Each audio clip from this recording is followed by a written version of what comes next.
So, Trent, here we are, the end of 1 year of postulancy.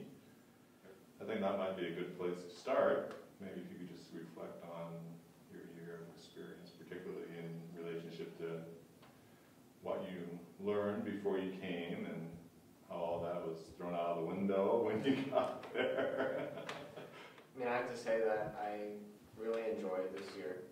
You know, every day has its ups and downs, but at the end of the year, it's been a great experience. It's been very formative. I'm really glad to be where I am now. You know, I've never lived with people who are other than my family, so that was something new that I don't think I thought about. I was also really being called this year to stretch myself as just being a fully alive human being in relationship with others. Mm-hmm. It's really, it's a way of life. Mm-hmm. So it encompasses everything, really. Sometimes I get the impression that people are maybe looking at the Franciscans as maybe a career path, or they want to get something done, and they think, well, I can probably do that in the Franciscans, which is probably, you know, it could very well be true, but it misses the main thing, which I think is what you're alluding to, and that is that it's really a way of life that engages us in our entire selves. And that's something I had to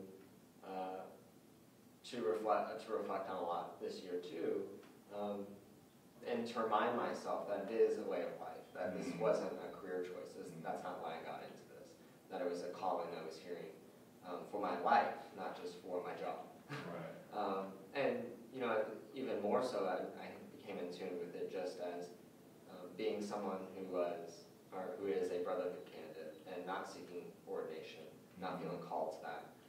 It was great to sit at times and just say, you know, I can be a teacher, I can be a social worker, and do all that I might be able to do in communities, you know, in schools, whatever, without being a friar. I don't have to be a friar to do any of the stuff, you know, I want to do ministerial-wise. Right. So I said, so why, you know, so it was a great way for me to say, but I'm here for another reason. I'm here for the service of the gospel, for this gospel way of life. And also I'm here because of the community, you know, because our conventual tradition really emphasizes community life. And it's something that I discovered this year was very life-giving and gives me a grace and a gift that would not be available to me, and that I would not be able to share in otherwise. And that's a hard thing to impart to someone just coming in. It's really something that you catch more than you're told about.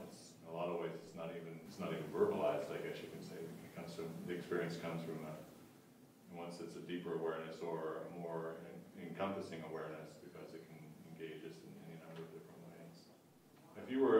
If someone were asking you about the possibility of joining the Franciscans, maybe they're giving it some thought. Do you have like what they call an elevator speech in favor of joining the friars? I would definitely stress community, and just that was coming from my experience of what led me, I think, here, was that I saw God calling me to serve the church in a gospel way of life, but not on my own. And so, I mean, I would definitely just say the community life is a very radical witness in a world that's become very individualistic. So that's still attractive, even in this day and age when everybody's so kind of individualized. I mean, you can take a walk with your iPhone and you don't have to engage with anyone or anything. That still is, you still see that as something that can hold value for people. I think it can. I have a hard time believing that someone doesn't have a deep desire for connections with other human beings, even if they might not be aware of it. At some point, it's a need, just like I think food and water is. Need, right. And we all have, I think, a certain way of living that out. And I think community life is a great way to become more effective ministers too. I mean, if you're someone like me that's much of a doer and really likes ministry, I saw very quickly how my community was actually informing how I was doing ministry. It was making me a better servant, because my brothers were challenging me and making sure that I was taking care of myself and that I was going to be being able to be more conscious of myself so I could serve others. And also when I didn't have the answers and I needed help in a ministry, or I needed help with a program or whatever it was, I had other guys around, or however many, and there's so many gifts. It's this collective house of gifts, and everyone has these talents. And if I kind of hit a wall and trying to do something in ministry, it's I can't do this. I don't have the skill for it. But I had brothers there to say, but you do, and you can help me. And that's a grace I saw in this year was, and so thank God I'm here with brothers